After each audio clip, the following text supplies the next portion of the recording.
محترم صحافی حضرات، کیمرہ مین حضرات، فوٹوگرافر حضرات، آج بہت افسوسناک واقعہ رونما ہوا ہے اور ہمارے دل غمگین ہیں کہ حماس کی تحریک کے سربراہ سابق وزیر اعظم اسماعیل ہنیہ، انہیں اسرائیل نے دہشت گردی کا مظاہرہ کرتے ہوئے تہران میں ہٹ کر کے شہید کر دیا ہے۔ اور اسماعیل ہنیہ وہ مزاحمتی کردار ہے کہ جس نے اپنے پورے خاندان کو اس تحریک میں جھونک دیا، جس حق کو اس نے خود تسلیم کیا، اس حق کی خاطر اس نے اپنے بچوں کو، اپنی بہن بھائی اور اپنے نواسے پوتے سب کچھ نچھاور کر دیے۔ ان کے خاندان سے 70 شہداء ہیں۔ ابھی کچھ دن پہلے ان کے 2 بیٹوں اور پوتوں کو، 3 پوتوں کو شہید کیا گیا تھا، پھر ان کی ہمشیرہ کو شہید کیا گیا، اور آج بزدل دشمن نے انہیں نشانہ بنایا ہے۔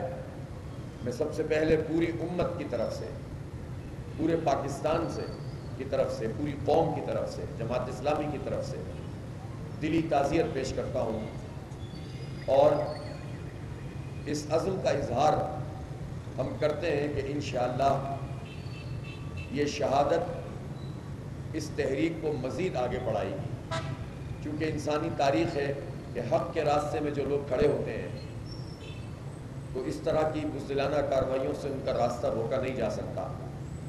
اگر اسرائیل اتنا ہی طاقتور ہوتا تو اس نے تو یحییٰ عیاش کو شہید کیا تھا، اس نے شیخ احمد یاسین کو اسی طرح سے 2004-05 میں شہید کیا تھا، پھر اس کے چند دنوں بعد جو ان کے دوسرے سربراہ تھے عبدالعزیز رنتسی، ان کو شہید کیا تھا۔ ابھی جنوری میں انہوں نے لبنان میں حماس کے ایک بڑے رہنما ابو صالح کو شہید کیا تھا۔ وہ اب جو رپورٹس آ رہی ہیں، کچھ ڈاکٹرز نے جو رپورٹ پیش کی ہیں اس کے مطابق تو 92,000 لوگ غزہ میں شہید کر چکا ہے۔ اس نے گھروں سے بے گھر کر دیا ہے۔ 70 لاکھ فلسطینی جلا وطنی کی زندگی گزار رہے ہیں، اور اس وقت بھی صورتحال یہ ہے کہ کیمپوں میں حملے ہو رہے ہیں، مسجدوں پہ حملے ہو رہے ہیں، کھانا پینا بند کیا ہوا ہے، لیکن کوئی ایک فرد بھی فلسطینی ایسا نہیں ہے، غزہ کا کوئی مجاہد، کوئی انسان ایسا نہیں ہے، کوئی بچہ، کوئی عورت جو سرنڈر کرتا ہو، جو کہے کہ ہم اسرائیل کو تسلیم کرتے ہیں۔ تو انشاءاللہ فلسطینیوں کے جذبات کو یہ ختم نہیں کر سکتے، بلکہ ایک اسماعیل ہنیہ کی شہادت لاکھوں اسماعیل ہنیہ پیدا کرے گی انشاءاللہ۔ ہم پوری پاکستانی قوم کی طرف سے اور پوری امت کی طرف سے اسماعیل ہنیہ کو خراج تحسین پیش کرتے ہیں۔ اسماعیل ہنیہ نے ابھی 2 دن پہلے یہ اپیل کی تھی کہ ہم 3 اگست کو یوم اسیران منائیں گے، اور انہوں نے اپیل کی تھی کہ پوری دنیا جو ہزاروں کی تعداد میں جیلوں میں، اسرائیلی جیلوں میں بدترین سلوک کیا جا رہا ہے فلسطینی لوگوں کے ساتھ، اس کے حوالے سے آواز بلند کرے۔ تو انشاءاللہ ہم تو پہلے ہی اس کو اناؤنس کر چکے ہیں، 3 اگست کو یہ یوم اسیران فلسطین وہ منایا جائے گا، لیکن آج اس دھرنے میں ہم موجود ہیں اور وہ رہیں گے انشاءاللہ۔ اس دھرنا گاہ میں مغرب کی نماز ادا کریں گے، اور اس کے بعد لیاقت روڈ پہ جا کے ہم شہید اسماعیل ہنیہ کی غائبانہ نماز جنازہ بھی ادا کریں گے۔ اور میں اہلیان پنڈی اور اسلام آباد سے خاص طور پہ کہنا چاہتا ہوں کہ وہ اس عظیم مجاہد کو خراج تحسین پیش کرنے کے لیے اس نماز جنازہ میں بڑی تعداد میں شریک ہوں۔ ہم کچھ نہیں کر سکتے، اپنا یہ پیغام تو فلسطینیوں کو پہنچا سکتے ہیں کہ ہمارے دل ان کے ساتھ دھڑکتے ہیں۔ میں اس موقع پر عالمی طاقتوں بالخصوص امریکہ کی شدید مذمت کرتا ہوں، اور انسانیت کی طرف سے کرتا ہوں، اس لیے کہ اسرائیل انسانیت دشمنی کر رہا ہے اور امریکہ اس کو سپورٹ کر رہا ہے۔ ایک آدھ بیان زبانی جمع خرچ کے لیے جنگ بندی کے حوالے سے دیتے ہیں، لیکن پوری طاقت امریکہ اپنے ڈالرز کی صورت میں اور اسلحے کی صورت میں اسرائیل کو فراہم کر رہا ہے۔ اور جتنی دہشت گردی اسرائیل نے کی ہے اس کی پشت پر امریکہ ہے۔ یورپی ممالک میں سے کچھ ممالک نے تو اپنے ضمیر کے مطابق فلسطین کو تسلیم بھی کیا ہے اور اسرائیل کی مذمت بھی کی ہے۔ اسی طرح سے ساؤتھ افریقہ نے اپنا بہترین کردار ادا کیا ہے، لیکن بحیثیت مجموعی اسرائیل کو مغربی طاقتوں کی سرپرستی حاصل ہے۔ ہم اس کی بھی مذمت کرتے ہیں کہ فلسطینی ایک ایک فلسطینی کے لہو میں امریکہ کا ہاتھ شامل ہے۔ اسرائیل کی طاقت ایسی کوئی طاقت نہیں ہے، لیکن ہم امریکہ سے کیا کہیں، یورپ سے کیا کہیں، جب ہم یہ دیکھتے ہیں کہ مسلم حکمران خاموشی اختیار کر کے اور اسرائیل کے ساتھ بینگیں بڑھا کے معاہدات کر کے تسلیم کر کے اسرائیل کو وہ طاقت فراہم کر رہے ہیں جس کی وجہ سے وہ ہمارے بچوں کو شہید کرتا ہے۔ اس طاقت کی وجہ سے جو مسلم حکمرانوں کی خاموشی ہے، یہ اسرائیل کی طاقت ہے۔ اس وجہ سے وہ ہماری عورتوں کو شہید کر رہا ہے، اس وجہ سے اس نے 85% غزہ کو تہس نہس کر دیا ہے۔ دیکھیں اسرائیل شکست کھا چکا ہے، کسی ریگولر آرمی کے ذریعے سے شکست نہیں کھائی، اس نے حماس کے ذریعے سے کھائی ہے۔ القصام بریگیڈ نے اس کو شکست سے دوچار کیا ہے۔ 7 اکتوبر کو اسرائیل ہار چکا ہے۔ اب وہ حماس سے نہیں لڑ پاتا، بلکہ وہ جو سویلینز ہیں ان پہ بمباری کرتا ہے۔ وہ اپنا بدلہ عام انسانوں سے لے رہا ہے، مظلوموں سے لے رہا ہے، پناہ گزین کیمپوں میں موجود لوگوں سے لے رہا ہے، اور اس کو یہ طاقت مسلم حکمرانوں نے عطا کی ہے۔ ان کی خاموشی، ایک فوج بنی تھی 40 ملکوں کی اسلامی فوج، اس کے بارے میں یہ طے کیا گیا تھا کہ یہ دہشت گردی کا مقابلہ کرے گی۔ تو یہ اسرائیلی دہشت گردی نہیں ہے اسلامی فوج کے پیش نظر۔ مجھے نہیں معلوم کہ اس وقت راحیل شریف صاحب نوکری پر ہیں یا نہیں ہیں، لیکن سوال تو پیدا ہوتا ہے کہ جب اتنے عہدے یہ قبول کرتے ہیں تو پھر اس کے بعد وہ کرتے کیا ہیں، مسلمانوں کے تحفظ کے لیے کیا کرتے ہیں؟ اور سب ان کی طرف دیکھ رہے ہوتے ہیں، لیکن وہ فوجیں مسلمانوں کی ہمدردی میں تو کوئی کام نہیں کرتی، فلسطینیوں کے لیے تو کچھ نہیں کر رہی۔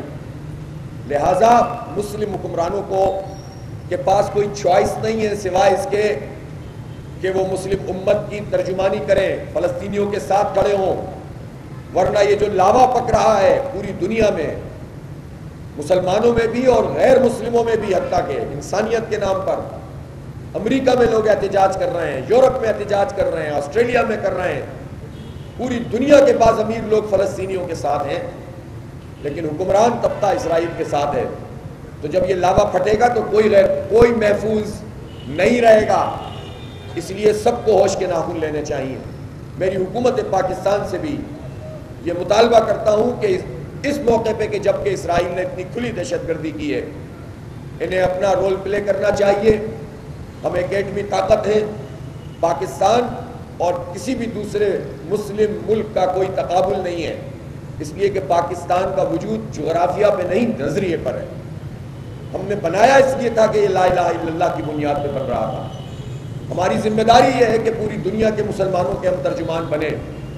قائد اعظم آج معیشت کی بات کرتے ہیں لوگ کہ ہماری معیشت تباہ ہے اس لیے ہم کچھ نہیں کر سکتے۔ جب پاکستان بن رہا تھا تو پاکستان کی معیشت یہ تھی کہ ہماری اس وقت کی بیوروکریسی کاغذوں کو قبول کے کانٹوں سے جوڑتی تھی، پنیں بھی نہیں تھی ہمارے پاس۔ بڑے بڑے لوگ، صاحب ثروت لوگ ہجرت کر کے جب آئے تھے تو کیمپوں کے اندر رہے تھے، جھونپڑیوں میں رہے تھے، یہ ہماری معیشت تھی۔ اس وقت قائد اعظم نے کہا تھا کہ اسرائیل ایک ناجائز ریاست ہے اور پاکستان اسے کبھی تسلیم نہیں کرے گا۔ اور پاکستان اور فلسطین کا جو ساتھ ہے، جو قرارداد پیش کی گئی 1940 میں، قرارداد لاہور یا قرارداد پاکستان جسے ہم کہتے ہیں، منٹو پارک جو مینار پاکستان ہے، بال پارک ہے، ایک قرارداد پاکستان کے حق میں تھی کہ جہاں جہاں مسلمانوں کی اکثریت ہے وہاں پر پاکستان بنے گا، تو دوسری قرارداد فلسطینیوں کے حق میں تھی کہ ان کی ایک آزاد ریاست ہونی چاہیے۔ ہر آل انڈیا مسلم لیگ کا جو اجلاس ہوتا تھا وہ پاکستان کے حق میں قرارداد پیش کرتا تھا اور فلسطین کے حق میں قرارداد پیش کرتا تھا۔ یہ ہمارا ساتھ ہے فلسطین کے ساتھ، اور ہمارا حکمران طبقہ یہ کہے کہ ہم تو بات ہی نہیں کر سکتے، تو اسرائیل کو دہشت گرد ڈکلیئر کیا جائے، اسلامی ملکوں کی فوجوں کو اور جتنے بھی لائک مائنڈڈ اس وقت ممالک ہیں جو اسرائیل کی دہشت گردی کے خلاف ہیں ان کو جوڑا جائے، ان کی فوجوں کے سربراہوں کو بلایا جائے. ایک واضح میسج جانا چاہیے، اگر ابھی دہشت گرد اسرائیل اور ظالم کا ہاتھ نہیں کاٹا گیا تو یہ سب کی گردنوں پر آئے گا. اس لیے آج کے ہم جو دھرنا گاہ میں ہم موجود ہیں، ہمارے سارے مطالبات اپنی جگہ موجود ہیں، مذاکرات کا عمل بھی موجود ہے، یہ دھرنا بھی جاری ہے. لیکن آج کے اس دھرنے میں ہم ایک بڑی تعداد میں یہاں سے مارچ کرتے ہوئے لیاقت روڈ جائیں گے اور وہاں اسماعیل ہنیہ شہید اور ان کے ساتھ جو محافظ شہید ہوئے ہیں ان کی غائبانہ نماز جنازہ ادا کریں گے. اور اسی طرح پورے پاکستان میں ہم نے کال دی ہے کہ غائبانہ نماز جنازہ ادا کی جائے. کراچی سے لے کر خیبر چترال تک اور گوادر تک سب جگہ پہ انشاءاللہ ہم اپنے عظیم مزاحمت کاروں کے ساتھ کھڑے ہوں گے. میں آخری بات یہ ضرور کہنا چاہتا ہوں کہ دنیا میں یہ تاثر دیا جاتا ہے کہ حماس، چونکہ امریکہ اس کو دہشت گرد کہتا ہے تو لوگ خوف کھاتے ہیں. حماس ایک جمہوری جماعت ہے، اس نے الیکشن جیتا تھا. جو غیر جمہوری لوگ ہیں دہشت گرد ہیں انہوں نے اس کو جیتنے نہیں دیا. کامیاب ہونے کے بعد وزیر اعظم نہیں چلنے دیا، حکومت نہیں چلنے دی.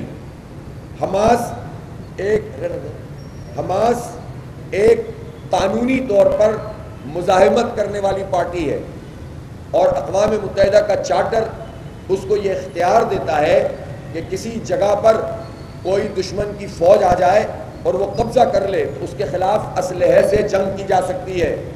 اس کے مطابق وہ لیجیٹیمیٹ رائٹ رکھتا ہے.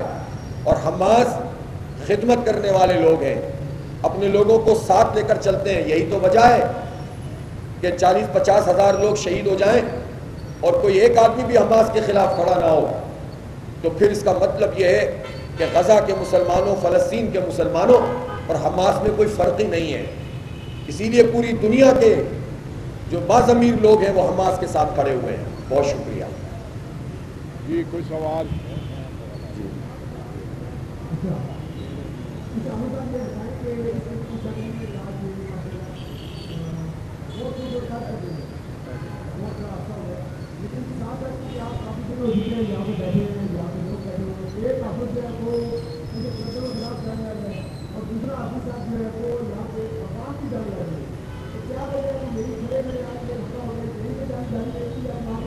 نئی جنگ جاری ہے اور آگے آج ہمارا دھرنا شروع ہونا تھا گورنر ہاؤس کراچی میں. آج یہ اسماعیل ہنیہ کی شہادت کی وجہ سے ہم نے ایک دن کے لیے اس کو مؤخر کیا ہے. وہاں بھی نماز جنازہ بہت بڑی ہوگی اور مارچ ہوگا کراچی میں. تو ہمارا یہ دھرنا بھی جاری ہے، ہمارے جتنے مطالبات ہیں وہ بھی موجود ہیں اور یہ دھرنا مزید پورے ملک میں پھیل بھی رہا ہے اور عوام کی توجہ کا مرکز بھی بن رہا ہے. جینوئن مطالبات ہیں، قابل عمل مطالبات ہیں، اس پر ہم قائم ہیں. حکومت کو انیشیٹو لینا پڑے گا. آج 3 بجے ملاقات ہے مذاکراتی ٹیم کی اور ہم پورا مقدمہ پاکستان کے 25 کروڑ لوگوں کا لڑ رہے ہیں اور اگر حکومت اس میں ہوش کے ناخن لے گی تو یہ میرا مسئلہ نہیں ہے، یہ کسی پارٹی کا مسئلہ نہیں ہے، یہ سب کا مسئلہ ہے. اس مسئلے کو حل کریں، لوگوں کو حق دیں، اپنی عیاشیاں چھوڑیں، اپنی گاڑیاں چھوٹی کریں. 1300 cc پہ وزیر اعظم صاحب آ جائیں، ان کو کیا تکلیف ہے اس میں؟ اگر وہ پوری بیوروکریسی اور تمام وزراء، تمام مشیر، تمام پارلیمنٹیرین اور جتنی گاڑیاں سرکار کی ہیں جو لوگ یوز کرتے ہیں، اگر اس کو 1300 cc اور اس سے نیچے کر دیں تو اس میں ان کو پریشانی کیا ہے؟ تو یہ تو اتنا جینوئن مطالبہ ہے جس مطالبے کو ان کو ماننا ہی ماننا پڑے گا. نہیں مانیں گے تو دھرنا بھی جاری ہے اور دھرنا آگے بھی بڑھے گا انشاءاللہ. قریب کریں، قریب.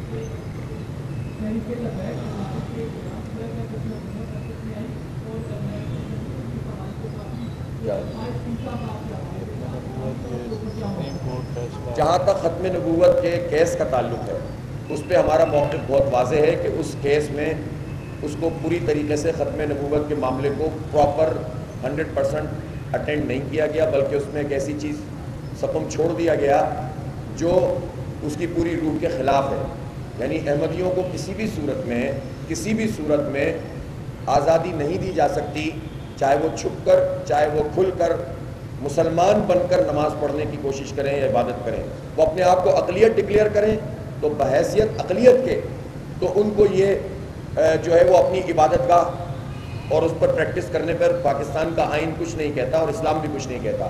لیکن جب وہ اپنے آپ کو پیٹنٹ اسلام کے طور پر کرتے ہیں تو وہ آئین سے متصادم عمل ہے. تو سپریم کورٹ کے کسی بھی آدمی کو، چیف جسٹس کو بھی یہ حق حاصل نہیں ہے کہ وہ ماورائے آئین کوئی فیصلہ دیں. اس لیے یہ بات تو درست ہے. البتہ اس فیصلے میں انہوں نے ختم نبوت کے عقیدے کو اور آئین کو جو وضاحت کی ہے وہ اس حد تک ان کا فیصلہ صحیح تھا. لیکن یہاں اگر انہوں نے ایسا لگایا کہ ایک خرابی پیدا کر دی ہے جس کو انہیں دور کرنا چاہیے. البتہ ہم یہ سمجھتے ہیں کہ پاکستان ایک آئین اور قانون کے مطابق چلنے والا ملک ہے. اس میں قتل کے فتوے لگانا اس کی ہم حمایت نہیں کر سکتے، کسی بھی صورت میں نہیں کر سکتے.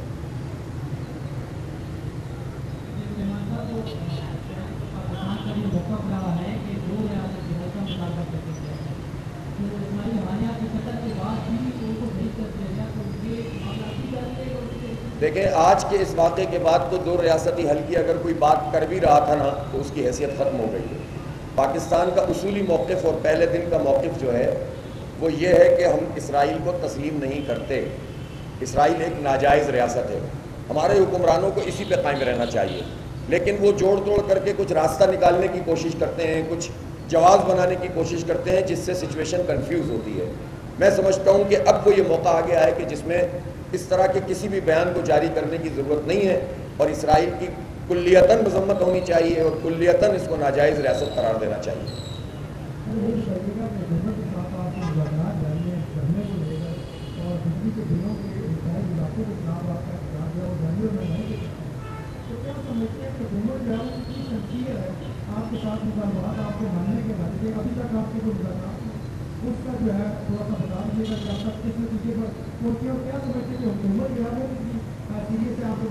پہلی میٹنگ ہوئی تھی اس کا ہم نے آپ کو احوال سنا دیا تھا لیاقت بلوچ صاحب نے.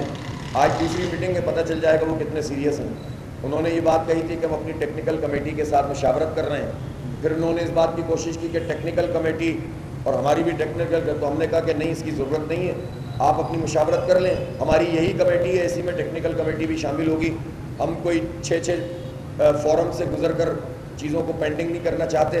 آ جائیں آپ بھی اور ہم بھی آ جاتے ہیں، بات کر لیں اور آج ہم دیکھیں گے کہ وہ کتنے سیریس ہیں. تو یہ تو سارا انحصار حکومت پر ہے. ہم تو دھرنا دیے بیٹھے ہیں اور یہ دھرنا اب ایکسٹینڈ کرے گا. بہت شکریہ.